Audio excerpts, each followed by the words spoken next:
последнее время мне все чаще попадались райские фото Мадейры. Ну а что, красивые леса, Атлантический океан и солнце. Но в этом видео я хочу показать живописные маршруты для хайкинга, их сложность и с чем можно столкнуться в процессе. Статичные кадры — это одно, но вот дорога к ним совсем другое.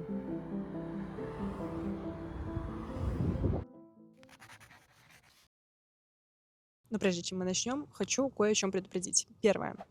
Посадка самолета на Мадейре уже может стать отдельным приключением, потому что из-за боковых ветров это очень сложный технический элемент, и иногда ваш самолет может дополнительно покружиться немножко больше в воздухе, либо даже поехать на запасной аэродром.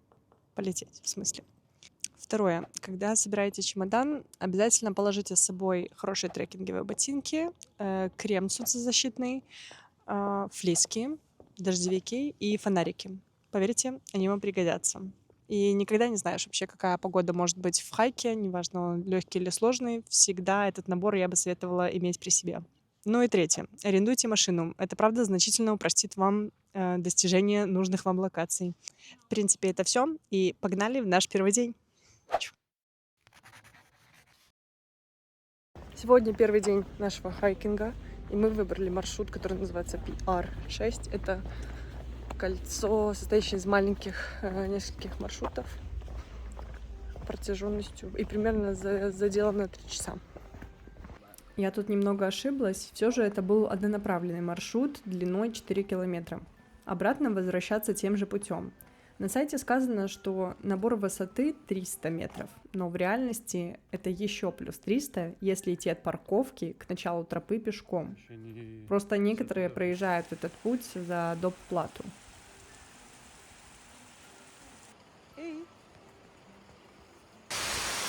Если пойти на маршрут 6.1, можно увидеть такое. И это именно то, чем знаменит хайк PR6. Он проводит туристов через водопады, речки, холмы. Это то, зачем я сюда пришла. Но мои впечатления были подпорчены количеством туристов. В этот день было очень много людей, а местами тропа настолько узкая, что просто приходилось стоять в очереди. В общем, для прогулки это ничего, но если вам нужен челлендж и тишина, я бы не советовала.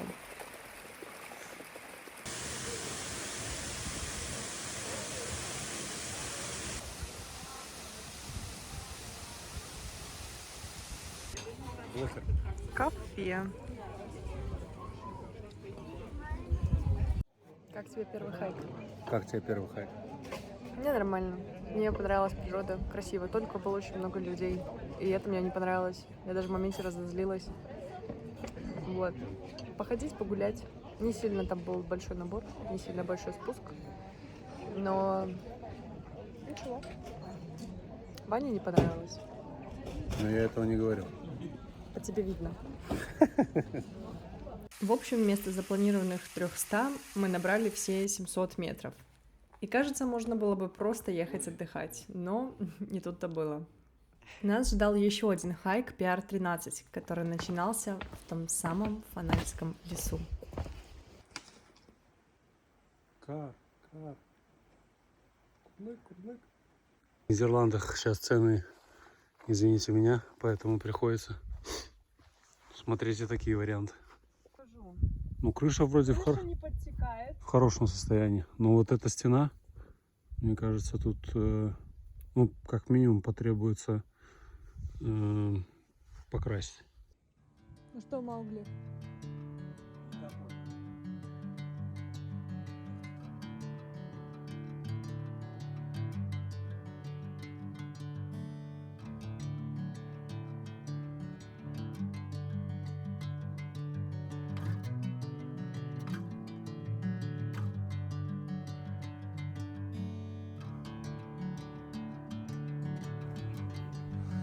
В общем, за день получилось около 1000 метров набора. Поверьте, мне хватило. И вот сейчас я была готова ехать в отель и отдыхать. Ведь завтра нас ждал самый сложный хайк.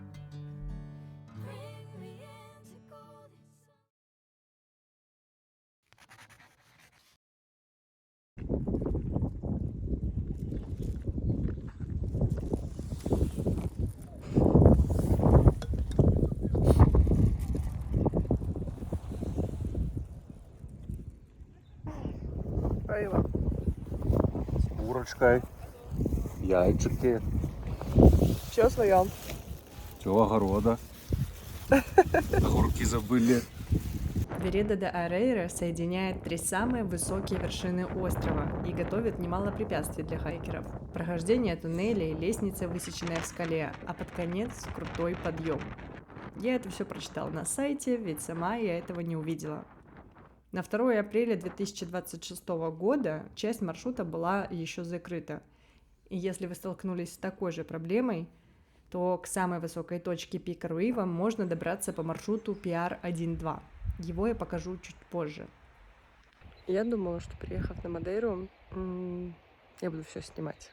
Там сделаю видос, все покажу, расскажу. Вот, а когда приехала, случилось другое, что мне совершенно не хочется снимать. Все-таки, наверное, как-то нужно разделять вот то, что ты хочешь сделать для блога, и отдохнуть.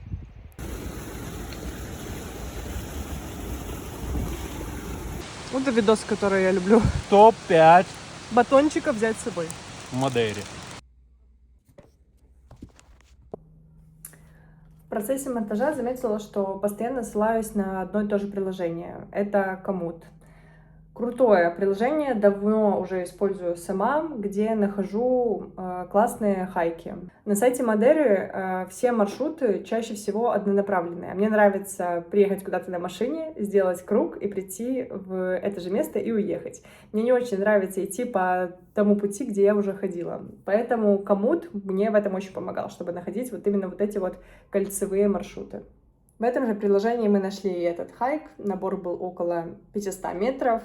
Были поваленные деревья, через которые мы перелазили, и холодная такая мощная речушка. Довольно живописный хайк. А теперь возвращаемся на Мадейру, на маршрут 1.2 пика Руива.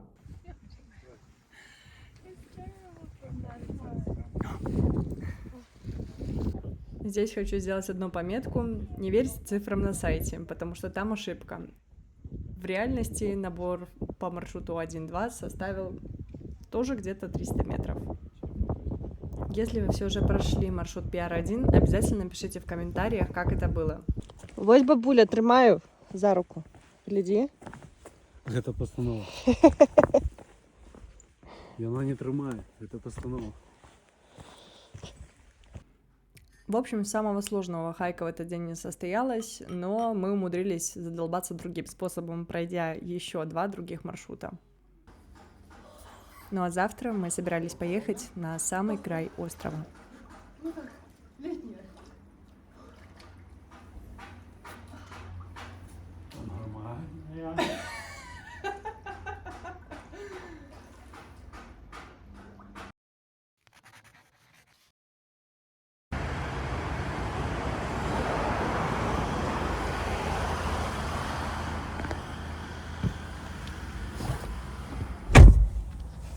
Меня Ваня только что учил заправляться. Теперь я вроде понимаю, как это делать. Первый раз заправляла машину.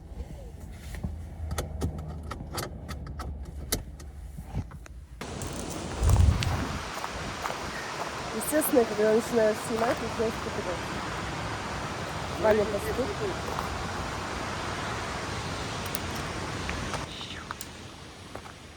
Сегодня мы начали день с хайка из Комута. 470 метров набора и почти 12 километров в длину. Когда приехали к началу, то сомневались, идти дальше или нет. Увидели очень крутую реку, где в теории, я думаю, можно и поплавать. Ваня, например, очень хотел там поплавать. Был еще подвесной мост. И самое главное, что мы встретили очень мало людей.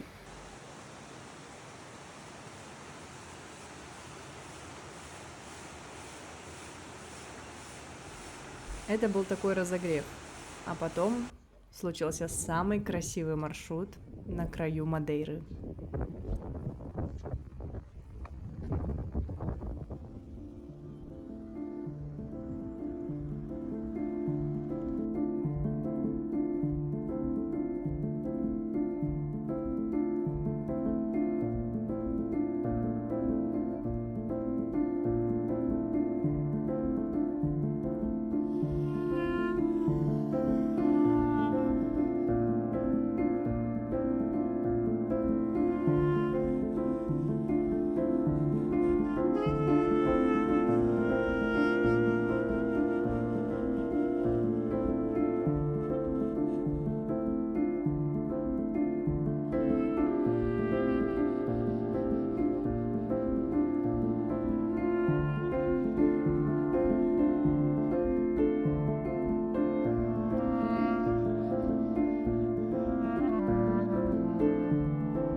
Наступил крайний день поездки, и у нас оставался всего лишь один хайк.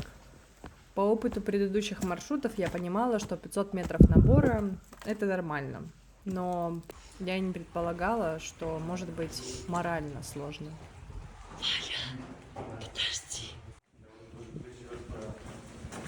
Это вообще за пещеру не считается.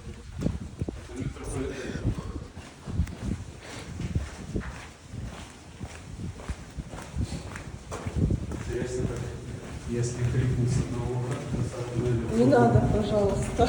еще будет.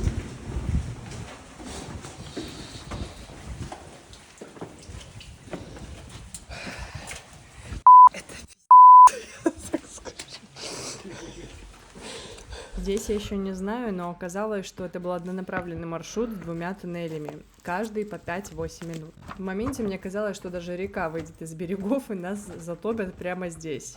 Голова в этот момент просто не работает. Страшно, когда она начинает сужаться, а сзади 20 человек. Вот это страшно. Пипец. И А. типа назад не повернешь, да? Да, и они типа такие, чего ты там, давай, газуй, а ты такой, я не пойду, а назад уже тоже не пойду. И как бы и тут уже есть риски, а это вообще была прогулка Эмоции просто. по выходу из туннеля. Московский метрополитен. Я рада видеть, что это простор. Это Ладно, здесь, простор. конечно, еще не простор, но вот наверху было очень круто.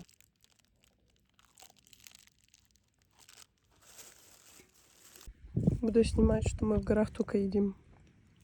А Мы не ничем- ходим. А мы ни за чем другим сюда не ходим. Ходим Это сюда. награда поесть. Мы сюда ходим для того, чтобы в нас больше влезло. Ну Только да. вот идти приходится достаточно много. Несмотря на то, что мне было страшно, я все равно хочу порекомендовать этот маршрут.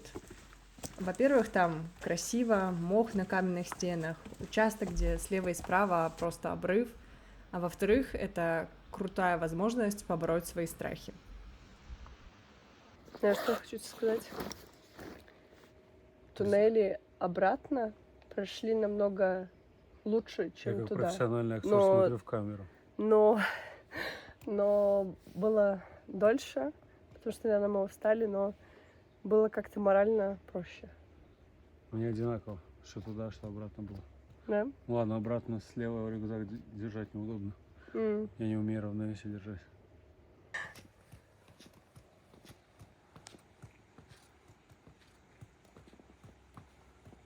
Я считаю, что сидеть в машине — это... Я считаю, что последний день надо делать такой лайтовенький, чтобы, дать себе время восстановиться.